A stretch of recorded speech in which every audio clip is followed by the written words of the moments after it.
Hello. So today I want to talk about the phrase "she should have chose better." Right?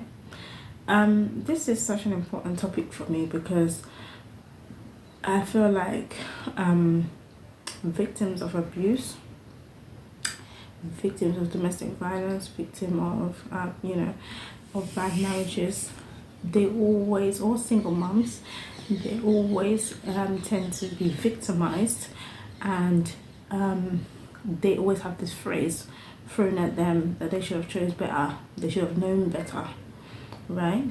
And to be quite honest, I feel like that is a way of gaslighting women, that they have played a part in their own victimization, right? And I'm not saying that women should not take accountability for their choices in men, but what I'm saying is that it makes it seem to women that they've had a peripheral of good men, to pick from, and they deliberately picked from the bad apple. And it also indicates that the woman has gone out of her way to pick a bad person. It also indicates that the person that she has picked from the onset was displaying bad or negative characteristics, which is not always the case, right? So that's why I feel like that phrase is very unfair towards women, and it is a way to gaslight women and to make women think that they are deliberately choosing bad men, right? If we look at society as a whole, in society, more men are convicted in general, and then more men commit acts of violence. But they perpetuate violence not just in domestic settings, but also against their own peers, their own fellow men, and they make up the largest amount of the prison population. So obviously, the the men that the women are picking from are very slim. Most of them, if they're in the US or the West, there's a lot of men that are incarcerated. There are a lot of men that are underemployed, for various reasons. As they say now, statistically, the women are doing better than men at school, right?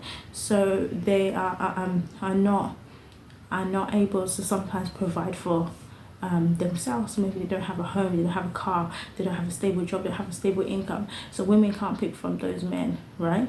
So there is a slim amount of men that women can pick from. I think that that phrase, women should have chose better, exaggerates the fact of, that there's a large pool of great men to pick from, which is not the case, right? With these women that these women are picking, that are also bad choices, are also educated men. They are also men that are very successful, financially successful, right? Because we tend to also think as a society that the bad apples are the people that are in the prisons, or the people that are unemployed, the men that are unemployed, or things like that. No, it's also your average man, right? And because in society, the standard for men is much lower from women, right? So our view of what is good is something that has been perpetuated, an idea that's been perpetuated in society. So, for example, being a good man is largely subjective. You can be perceived as a good man to your community, to your friends, to your family, right? Because you do one or two particular acts, which indicate to people that you're a good man, but it doesn't necessarily mean you're a good man. But largely in society, we will label those men as good men, right? And these men know this. And sometimes that's why they do those good deeds, so they can be perceived that way. But perception and reality is two different things, right? So, for example, P. Diddy, just last year, I think he gave 3 million to a few black universities, including Howard University, right? So he was a great philanthropist, but that was not an indicator that he was a good man, right? That's what I'm saying, that it's almost society has set this such a low standard for men, that men can just do a few good deeds and be perceived as a good man. There is so much more to being a good man, and that's what is not taught to women. So when women are dated, especially from a very young age, they're going in a very ignorant way, because they don't even know what a good man is. They don't know. I mean, a man that attends church, or a man that they say is God-fearing, is supposed to be a good man. I mean, God-fearing men, they unalive people. God-fearing men, great people. God-fearing men, SA people. People that are labeled as God-fearing, this is what I'm saying. So, good men, the notion of a good man, right? It really needs to be deconstructed, and there needs to be more greater parameters to what is constituted as a good man. Because if you want women to pick better, you have to have more greater indicators or insight into what a good man is. We don't know that. We haven't collectively agreed that as a society, or what a good man is, right?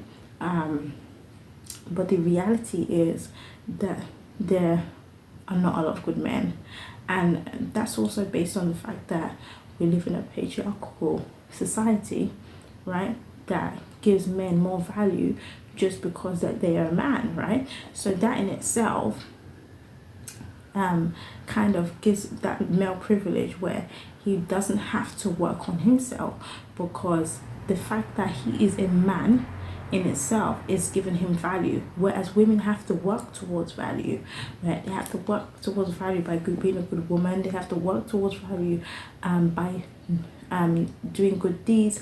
They have to work towards value by getting married, whereas the man, by default in the patriarchal society, he already has value, right? So the likelihood that he's gonna be an intrinsically good person is rare, because there's nothing to motivate him to be a good person, because naturally, by default, he's just considered a good person unless he's really doing something bad or murderous,